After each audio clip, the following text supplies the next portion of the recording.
शाम के लगभग 6 बजे का टाइम हुआ होगा।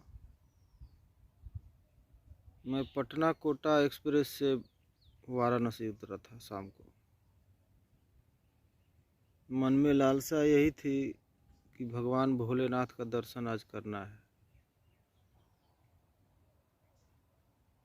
तो मैं वहाँ उतरा तो बाहर निकलते 6:15 बज गया स्टेशन के बाहर। तो वहाँ से और आगे जब निकला तो मैं टेम्पो स्टैंड पे पहुँचा। तो वहाँ टोटो लगा हुआ था। तो टोटो वाले भाई से मैंने पूछा कि बाबा मंदिर जाना है, कितनी दूर है। तो वो बोले कि बस कुछ खास नहीं, बस 70-80 रुपये किराया लगेगा, 2 लोग हैं तो। और अगर रिजर्व नहीं करते हैं तो उस रोड के उस पार जाइए, वहाँ से बहुत गाड़ी चलती है, टेम्पो टोटो। तो मैं वहाँ गया उस पार। नया जगह था मेरे लिए, तो नए नए जगह में तो थोड़ी सी घबराहट भी होती है कि मैं किधर जा रहा हूँ। अंधेरा भी हो गया था। तो वो लोग बोले कि थोड़ा सा ठग लोगों से बच के रहिएगा, वाराणसी है ये। आप किसी की अगर मदद भी करते हैं तो हो सकता है आपको धोखा दे दे, आपका पोटली, आपका बैग चुरा कर भाग जा सकता है। मैंने कहा नहीं, मैं भी भागलपुरी हूँ, मुझे कोई ठगने वाला नहीं हुआ है पैदा आके। मैं उस पार गया, टेम्पो में बैठा तो बोला लोग कि 15 रुपये लगेगा किराया, बाबा मंदिर से 1 किलोमीटर पहले आपको उतार दिया जाएगा। तो मैं बैठा उसी में। तो उस टेम्पो में एक बूढ़े व्यक्ति थे। मैंने उनसे पूछा कि बाबा मंदिर मुझे जाना है, तो कैसे कैसे जाना है बताइए। तो वो बताए कि आप बड़े भाग्य से यहाँ आ चुके हैं बाबा के दर्शन के लिए। जाइए, कहीं कोई परेशानी नहीं है, सरकार की अच्छी व्यवस्था की जा चुकी है यहाँ। जाने आने में भी बाबा के मंदिर के पास बहुत अच्छी सुविधा है, बहुत अच्छी व्यवस्था है। तो आप आराम से जाइए, बाबा का दर्शन कीजिए। गंगा आरती का समय होने वाला है, तो आप आ जाकर आरती भी देख सकते हैं वहाँ। और इसके बाद वो उतर के बोले कि अच्छा है, ठीक से जाइए। तो जाते हुए मैंने उनका अभिवादन किया। अभिवादन को उन्हें स्वीकार किया। बोले मैं यहाँ बचपन से बनारस का हूँ, बनारस में पैदा हुआ हूँ, बनारस में बूढ़ा हो गया। तो उनका कहा कि कही गई सारी बात मुझे अच्छी लगी। तो वहाँ से मैं और आगे गया तो स्टैंड पे टेम्पो वाले ने मुझे उतार दिया। कहीं कोई परेशानी नहीं हुई, कोई ठग नहीं मिला इतनी देर में। तो मैं फिर वहाँ से उतर के पैदल चलने लगा। तो मैं पूरा तो थक गया था, भागलपुर से पटना, पटना से फिर ट्रेन पकड़ के वहाँ वाराणसी पहुँचा था। तो सोचा कि पैदल चलना तो बहुत मुश्किल है, थका हुआ था, भूखा था।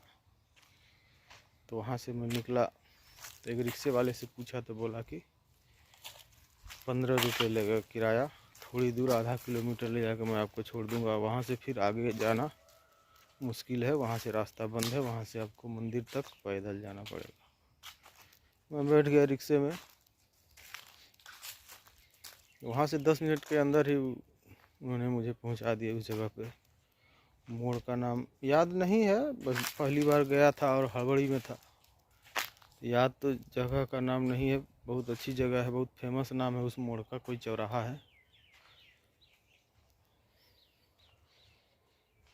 वो दलिया चौराहा ऐसे कुछ था।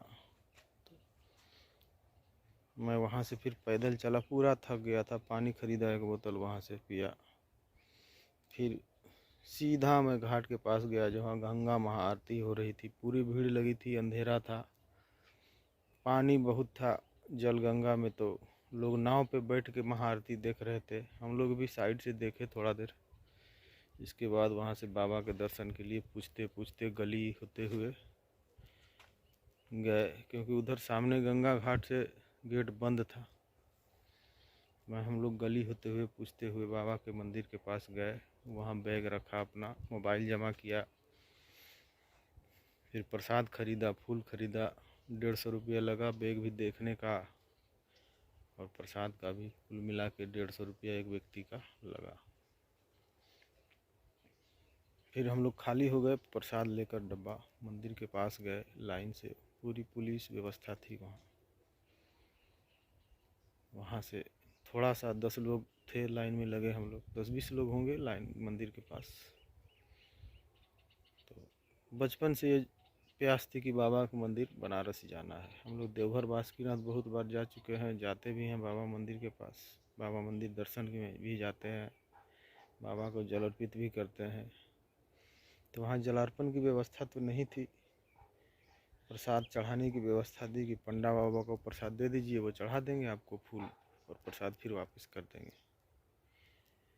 तो धीरे धीरे हम लोग मंदिर के सामने पहुँचे, बाबा का दर्शन किया, पंडा बाबा को प्रसाद दिया, वो चढ़ाया उन्होंने थोड़ा सा और हम लोगों को वापस कर दिया डब्बा प्रसाद का। फिर वहाँ से मेरे पास फ़ोन तो था नहीं, मोबाइल तो जमा कर दिया गया था, अंदर जाने की मनाही थी मोबाइल फ़ोन लेकर। तो वहाँ से मैं फिर थोड़ा सा सोचा कि वहाँ से गंगा घाट सीधे जो रास्ता बना है, मैंने टीवी पे देखा था, वहाँ जाना चाहा तो वहाँ की प्रशासन व्यवस्था ने बताया कि नहीं अभी तो बंद है ये रास्ता, दिन में खुलेगा, ऐसे कुछ था। तो हम लोग घूमते घामते फिर मंदिर के परिसर में थोड़ा देर बैठे। वहाँ से हम लोग निकले, अपना बैग सामान लिया, मोबाइल लिया, वहाँ से फिर बाहर निकले, कुछ खाना खाया, फिर पैदल हम लोग वहाँ से निकल गए। कुछ तस्वीरें भी ली, थकी हुई परेशान तस्वीर थी। बस यही है कि बाबा का दर्शन हो गया और बचपन से की प्यास जो थी वो प्यास मिट गई। तो आत्मा की तृप्ति हो जाती है। अब थके रहिए, परेशान रहिए, जो रहिए, कि अंदर से अगर इच्छा है आपकी तो उस आत्मा की तृप्ति हो जाती है उस कार्य के पूर्ण होने से। वो तो बाबा का दर्शन ही था। तो वहाँ से फिर हम लोग आए, रिक्शा पकड़ा, फिर स्टेशन तो वहाँ पहुँचा दिया उन्होंने। 40 रुपये या 30 रुपये एक आदमी का भाड़ा लगा। वहाँ से डायरेक्ट रिक्शा से ही हम लोग देखते हुए बनारस की गली देखते आए। फिर स्टेशन के इस तरफ आए, वहाँ ठेले पे पराठा, चोखा, सब्जी, अचार, मिर्ची ये सब खाए हम लोग रोड किनारे ठेला से। फिर वहाँ से 100 रुपये में 1.5 किलो सेब खरीदा और सेब खरीद के ले लिया कि आगे कहीं मुगल सराय जाना था सुबह। तो वहाँ से आए हम लोग स्टेशन के बाहर, वहाँ 2 बोतल पानी भर के नल से रखा और वहीं बिछा के अपना बेडशीट वहीं सो गए। बहुत लोग, हज़ारों लोग वहाँ सोए थे, तो कोई परेशानी नहीं लगी, गर्मी का मौसम था। तो हम लोग आराम से वहीं रात भर सोए। फिर सुबह जागे, ट्रेन का टाइम 4 बजे के लगभग था, तो हम लोग 3:30 बजे उठ के प्लेटफॉर्म पर गए, अपना ट्रेन में बैठे, वहीं अपना मुँह हाथ धोए, कुछ खाए, चाय पिए और वहाँ से फिर अपने स्थान के लिए निकल गए। तो बनारस की यही कहानी है, सरल भाषा में ये कहानी मैंने सुनाई आपको। तो ये बनारस की यादें हैं। पहली बार गए थे, 2 घंटे के अंदर हम लोग वापस भी वहाँ से निकल गए। फिर बाबा जब बुलाते हैं देखिए, तो बाबा का दर्शन भी हो जाना एक सौभाग्य की बात है। बहुत बहुत धन्यवाद।